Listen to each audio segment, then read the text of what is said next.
Hello, and thank you for your interest in finding common ground. My name is Beaumont, and I will be presenting today's talk. The talk is derived from materials freely available worldwide from Wikiversity. Go to Wikiversity Finding Common Ground. You'll see the course materials there. They include some assignments if you're interested in going deeper in the materials. They include links to other courses that can help you explore these concepts in more detail. Throughout the talk, we'll be referring to the bullseye diagram in the lower left here. It will be the agenda for the talk. We will learn more about this bullseye diagram as the talk proceeds. And you can use this diagram as a mental map to understand where you are in contentious conversations. Finding common ground is an essential task for today. We are being torn apart by polarization in many forms, including religious conflicts, international conflicts, nationalism, class struggles, racial tensions, political polarization, banning books, hate crimes, and other sensitive topics.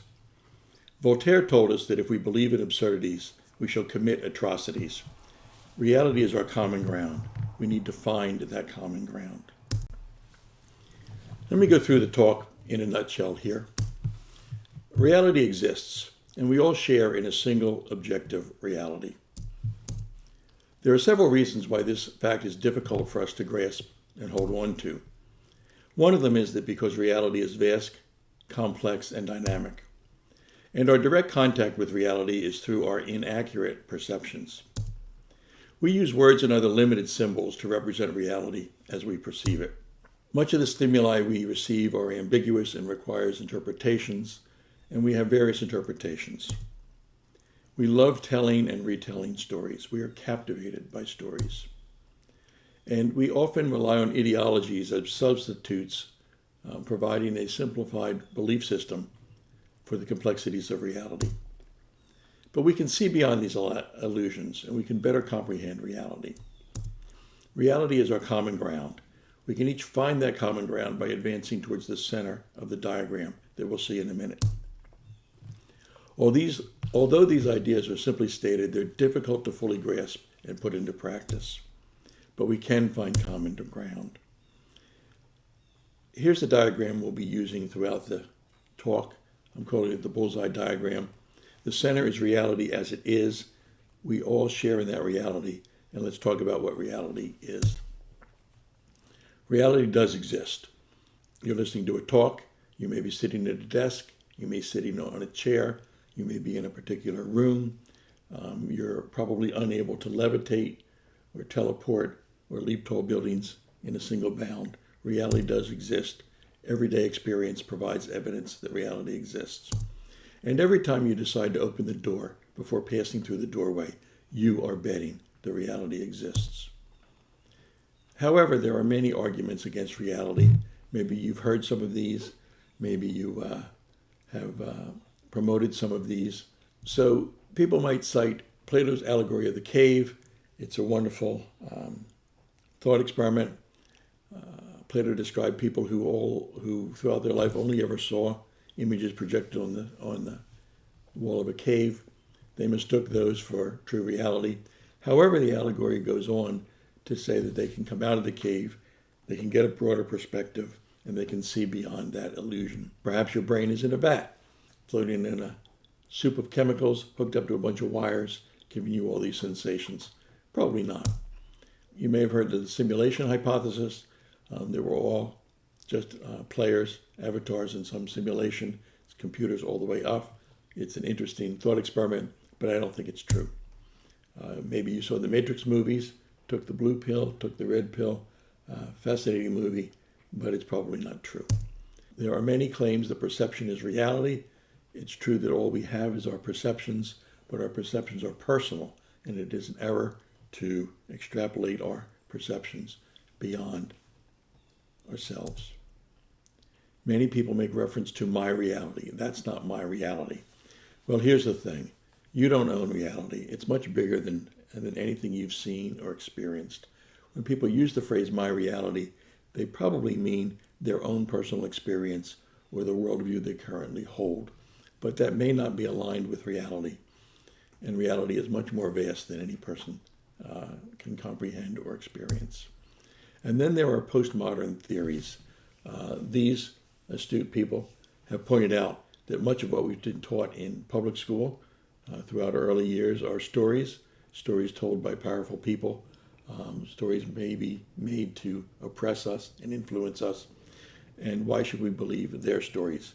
My story is as good as yours. Any story is as good as any other. While there's some truth to this, I was taught that Columbus was a great man who discovered America, and that story is largely untrue. Despite these stories, however, there is an underlying reality. It does exist. We can examine it carefully. We can learn from it. We can share in it, and that is our common ground. I bet reality exists. Even though reality is vast, complex, and dynamic, I bet it exists. Humans have only investigated a very small portion of the universe, and that investigation is incomplete. Our awareness, observations, and perceptions of reality are neither complete nor accurate representations of reality. And we do not observe many cosmic rays, individual atoms, billions of galaxies, ultrasonic chirps that bats use to navigate, viruses, DNAs, antibodies, and many other things in our universe, but they do exist. I also bet that we all live in the same universe. All life forms discovered so far live together on a single planet, circling our sun in our humble place in the universe. The universe is vast, yet it is all one world, and we all live together in this one planet we call Earth. All that we know of and all that we have ever experienced follow the same laws of physics.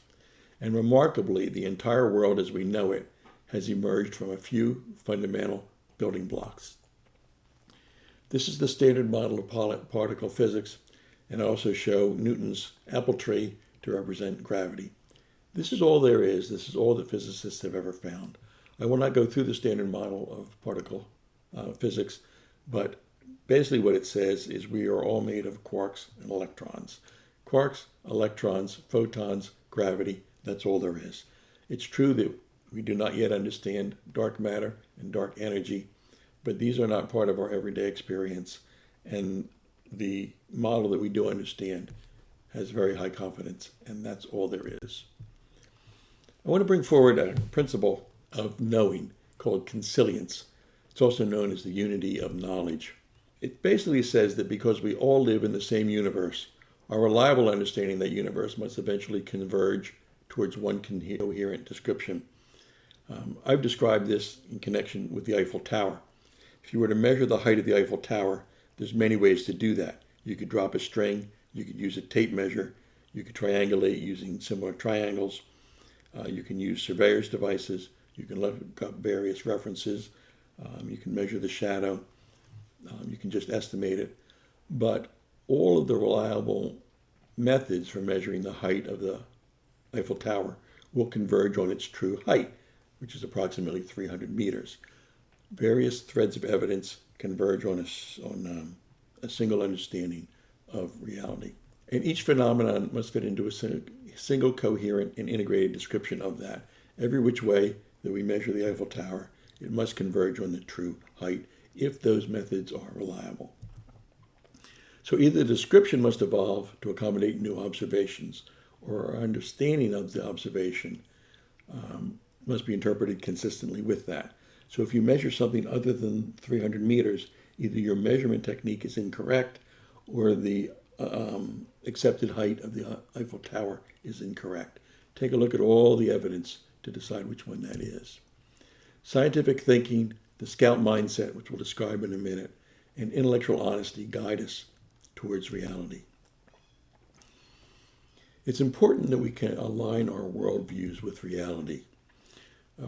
Each of us holds a worldview that is a mental model of how we think about the earth. And reality is our common ground, regardless of the number of worldviews that are possible. And it's likely that each of us holds a worldview that's somewhat different from others. But one worldview is especially important, and that's the worldview that aligns with reality. So the most important worldview is one that corresponds to reality as closely as our best current understanding of reality exists. And because reality exists, we can examine reality and we can align our worldviews with reality. Because we all live in one world, reality is our common ground. We have a moral obligation to seek true beliefs. We have a moral obligation to align our worldview with reality. Leaving reality behind, I want to talk about perception. These are our observations and awareness. And perception is basically how we encounter the world. So you are here in perception. Perceptions are constructed. We see a rabbit, we'll call it the target or distal stimulus, but all we have are the unique percepts, our mental representations of it. Perception is a constructed process. It involves inference, learning, and experience, and our percepts are very personal, and they're not always entirely accurate. Our perceptions omit much of the world. The diagram here reminds us that the portion of the electromagnetic spectrum that's visible to people is very narrow. Bees see into the ultraviolet range much further than humans do. They get a different perception of flowers than we do. And this is true of all of our senses. For example, dogs' sense of hearing is much more sensitive than ours. Bats use sonar, ultrasonic sounds to navigate. And I understand that a dog's sense of smell is thousands of times more acute than a human's. But most importantly, and maybe most relevant, is that our attention is limited. You're watching this program, listening intently, I hope, and that's very good. But when your attention is on this, it's not on the thousands, millions, billions of other things that it could be on. So our attention is inherently limited. We're also subject to distortions. Take a look at this picture here and take a look at square A and square B. You probably perceive square A as much darker than square B, but remarkably, squares A and B are identically colored. This is nearly unbelievable, but I've taken this diagram, I've examined it with tools like the Photoshop eyedropper, and if you look at the insert here, they're actually identically colored. Our eyes are playing tricks on us. Here's another illusion. If you look at this, you'll probably see a bunch of spirals here, but indeed the arcs are concentric circles. If you hold this diagram and run your finger around it carefully, you'll see they're actually concentric circles, regardless of what your perceptions might be. Many illusions are inherently ambiguous. Do you see a rabbit here, or do you see a duck? Are you sure? How firmly would you argue with someone as to whether this is a duck or a rabbit? We also add perceptions. You might see a white triangle here with the apex pointing down, but if you look carefully, there is no such triangle, as much as it's compelling for your eyes to see it. And then we also add to images. This is a picture of a face on Mars. You can clearly see the face. This proves, of course, that there are men on Mars, except that this is actually just a rock formation. This was done from one of the early visits to Mars. Subsequent missions have taken more detailed, more high resolutions of this, and it's just a rock. It is just a rock. But perceptions are very personal. You might know the parable of the 6 blind men who encountered an elephant many years ago. An elephant came to town. 6 blind men had never encountered an elephant before. They were very curious to learn about it. One man approached the tail, examined the tail, felt it carefully, and concluded that an elephant is like a rope. Another man approached the elephant from the front, examined the tusks, and concluded that the tusks are hard and smooth and like a spear.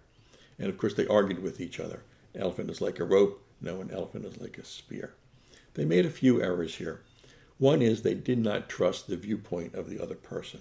Had the tail man walked over and felt the spear, felt the tusk that spear man was experiencing, he would say, yeah, look at that. This part of it is like a spear. This part is like a tail.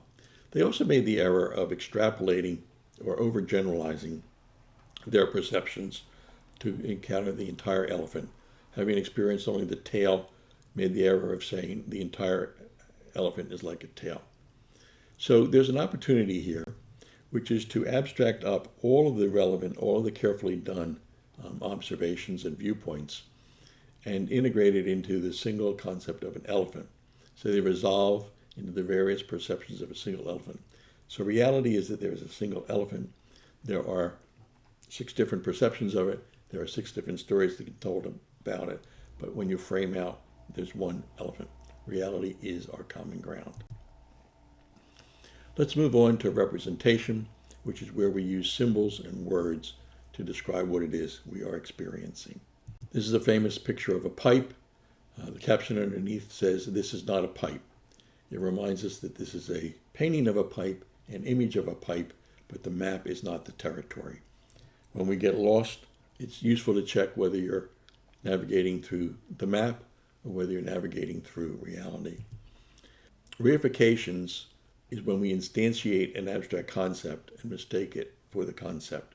And we see justice, freedom, liberty, economy, equality, and so on as abstract concepts that we may apply. We get in trouble when we mistake an instance or instantiate an abstract concepts of race, land ownership, owning coal, money, debt, and so on. We deal with social constructs. Let me give an example here.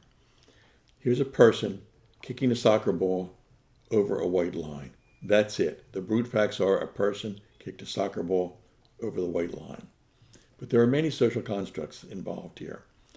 The person was playing soccer, was adhering to the rules of the game of soccer. Part of those rules are that there's a goal line marked by a wall, marked by a white line. If you kick a ball over the white line, it scores a goal. That adds to your points. The game is timed. You get more points, you win the game. The player was part of a team, was part of a league. It was the finals of the World Cup. And when the brute facts are a person kicked a ball over a white line, the social construct was that this person won, this team won the World Cup. Thousands, millions of people cheered or were dismayed around the country. So social constructs rely on collective human agreement. They include the games like soccer, baseball, and many other sports games. But they also include bureaucracies and clubs, organizations, corporations, and titles bestowed by those organizations, such as chairman, president, king, and pope. Governments, financial instruments, property ownership agreements, religions are all social constructs. These agreements are used to form the social constructs. They may be obsolete, they may be baseless, or they may be challenged. Social constructs are often mismatched to the relevant brute facts, and we made them up so we can change them. Prejudiced language elicits reactions. Emotional reactions also often very strong reactions. Loaded words and phrases have important emotional implications, and they elicit either strongly positive or negative reactions beyond their literal meanings. Examples are sexist words, ethnic slurs, religious slurs, and other pejorative terms. Here's some examples: cult, racist, perverted, sexist, homophobic, terrorist, Nazi, and so on. Pay attention to boundaries. Boundaries in nature are rarely well defined, but in our language we often create sharply defined boundaries. So this is the paradox of the heap, formerly known as the Swity's paradox. This is a heap of sand. If we reduce it 1 grain at a time, at some point we'll be down to 1 grain of sand, which is not a heap. But where did we cross the line from being a heap to not being a heap? So naturally occurring boundaries aren't like heaps. They're inherently ambiguous. Artificial boundaries are often shortly defined, sharply defined. This mismatch between how boundaries occur naturally and how we choose to represent them can lead to a lot of problems. Racial classifications are socially constructed, and we need to pay attention to the mismatch between an artificial boundary and the real boundary. Let's move on to interpretation. Interpretation is how we use models and how we evaluate various circumstances. Reading tea leaves. Reading tea leaves is an exercise in pure interpretation. Here's a plate full of tea leaves and see in it what you want. It has no meaning, yet they can be endowed with meaning. So the interpretation reflects the judgments of the interpreter, entirely independent of the tea leaf formation. We encounter this in Rorschach tests, the ink block tests used by psychologists to learn how you might project your views onto a totally arbitrary image. But astrology, horoscopes, tarot card reading, Ouija boards, fortune telling, and so on, even though they are like reading tea leaves, these things are popular activities that people. But adopting an interpretation, substituting the interpretation for reality, can obscure and nearly occlude. So reference reality as you evaluate, challenge, and often reject various interpretations. Here's some tragic interpretations that have been important throughout our history. The Pope thought that the sunrise proves that the Earth is the center of the universe. The Hale-Bopp comet was misinterpreted by members of the Heaven's Gate conspiracy. They thought it was predicting the end of the world, and 41 people committed suicide based on that false interpretation. The phrase, all men are created equal in our Declaration of Independence, excluded slaves at the time. Religious groups often interpret symbols, texts, and prophecies, giving them great significance that's really not there. Schisms turn on interpretations of ambiguities. We'll say more about that in a minute. Many conspiracy theories are based on interpreting various ambiguities. Quackery, crystal healing, homeopathy, and many other pseudosciences are based on tragic interpretations. So let's move on to narration. They are here. Storytelling. We're captivated by storytelling. We enjoy telling and retelling stories. Myths have been part of human culture for at least as long as recorded history. Folklore, creation myths, campfire stories, fairy tales, legends, poems, soap operas are told and retold.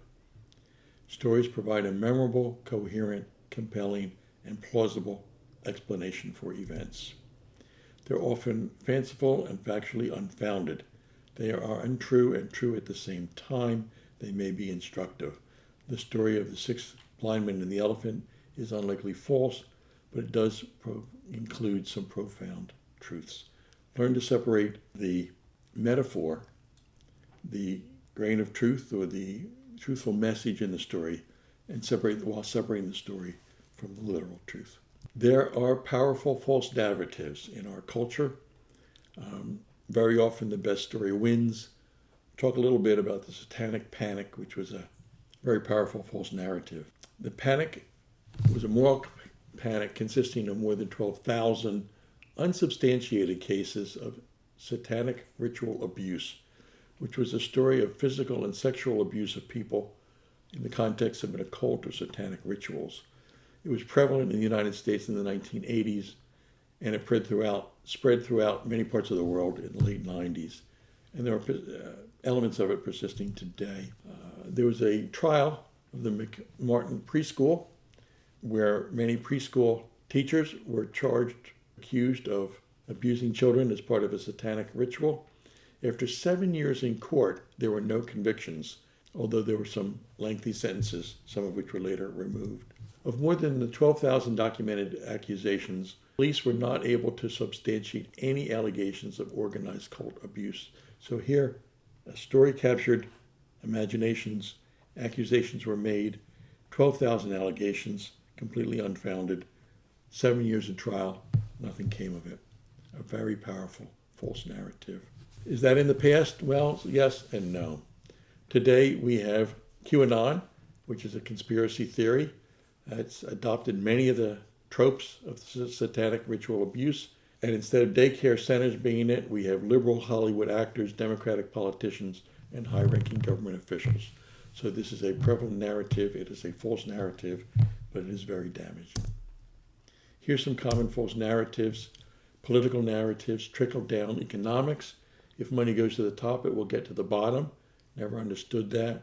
Communist Manifesto, Tonkin Gulf Resolution declared that North Vietnam was worth attacking. A rising tide lifts all boats. It might lift the yachts and drown the little boats. Mistaking the stock market as the economy. Mistaking GDP, gross domestic product, as a good indicator of well-being, and so on. The idea that corporations are people. The merchants of doubt have told us that tobacco is safe. No health hazards here. People deny global warming, and duck and cover was fun in the 1950s and 60s. There are many healthcare narratives that are false. If you don't eat fat, you won't get fat. It's false. Nutritional cholesterol causes serum cholesterol. It's false. Vaccine causes autism. It's false. Homeopathy is not effective. Happy history. I talked about Columbus discovering America. That would be news to the Native Americans. American exceptionalism. Blacks were better off as slaves. Holocaust never happened. Big lies. Many examples of historical denialism. So let's move on to ideology. And ideology is so powerful that we need a new diagram to describe it here. Ideology preempts the truth. It substitutes the ideological truth for reality as it is. It tells you everything you need to know, and it insulates you from reality, even discussing reality. It's a way to outsource your thinking. It's a set of beliefs intended to describe how the world works, or how some believe it should work.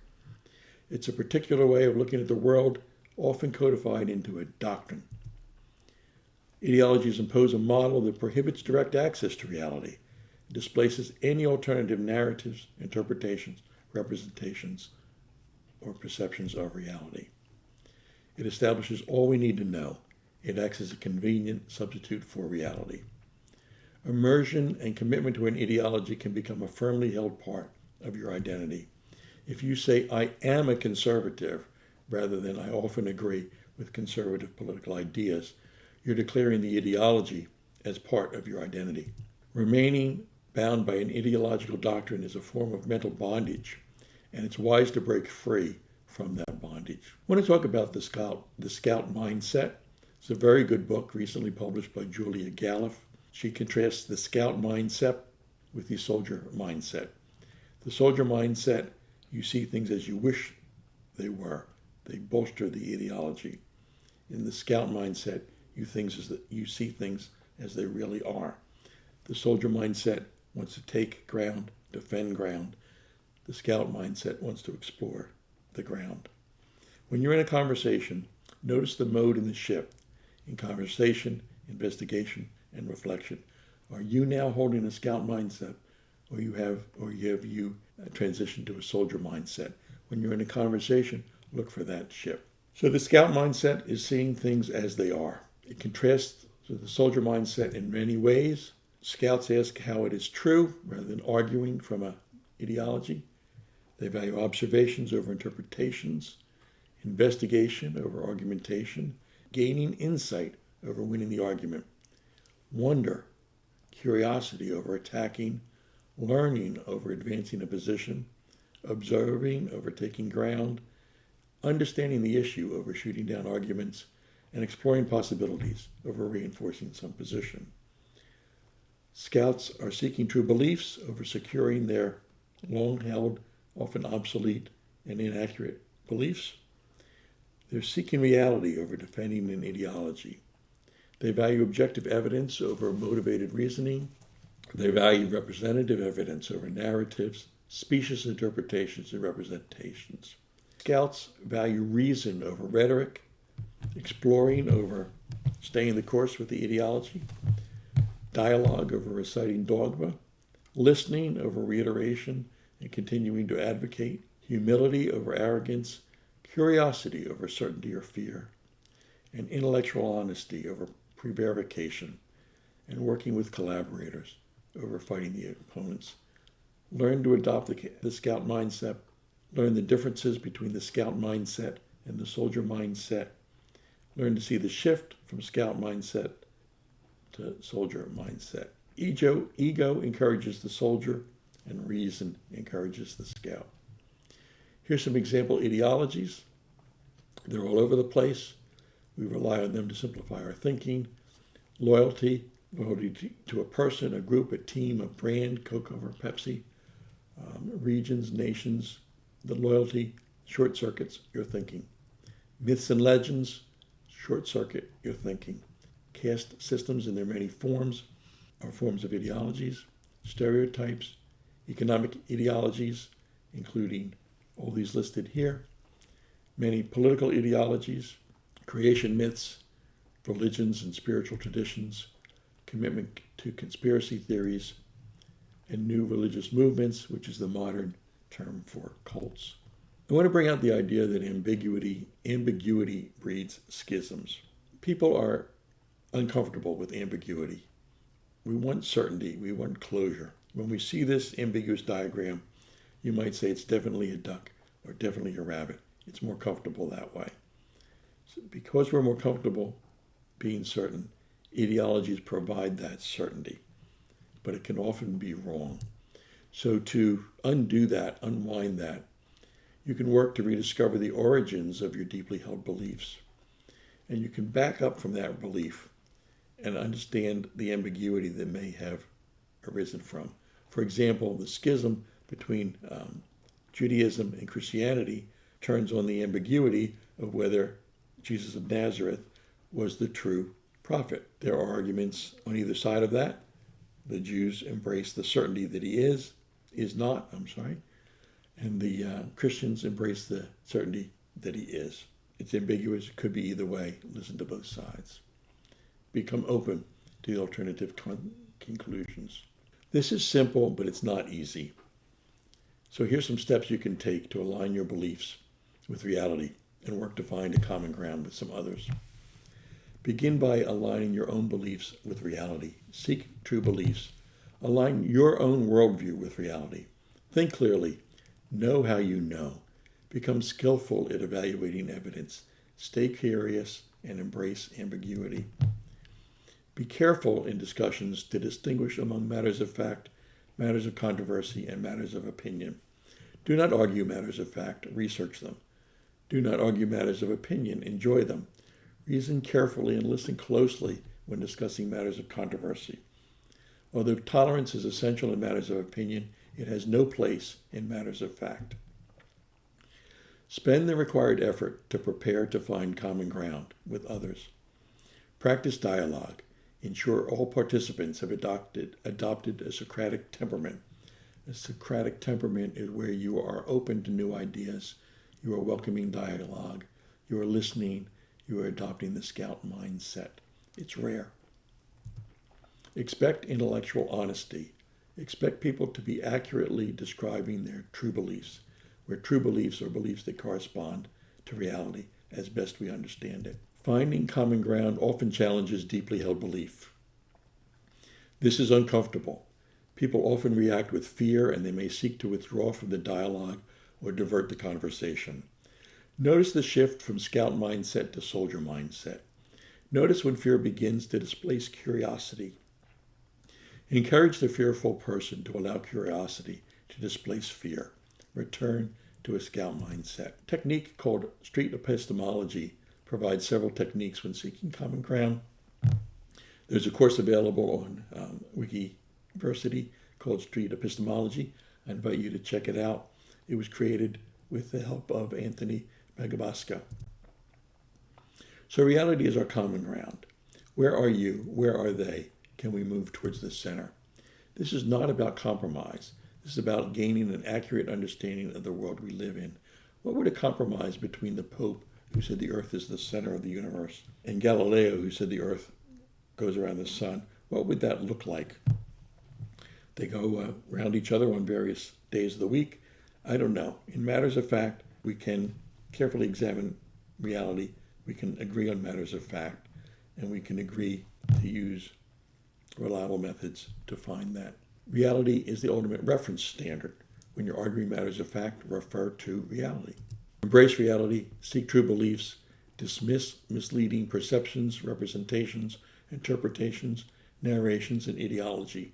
Align your concepts with reality. Transcend conflict.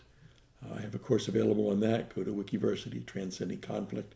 It usually has to do with adopting a win-win approach, finding some third alternative that the two sides have been ignoring. Seek real good.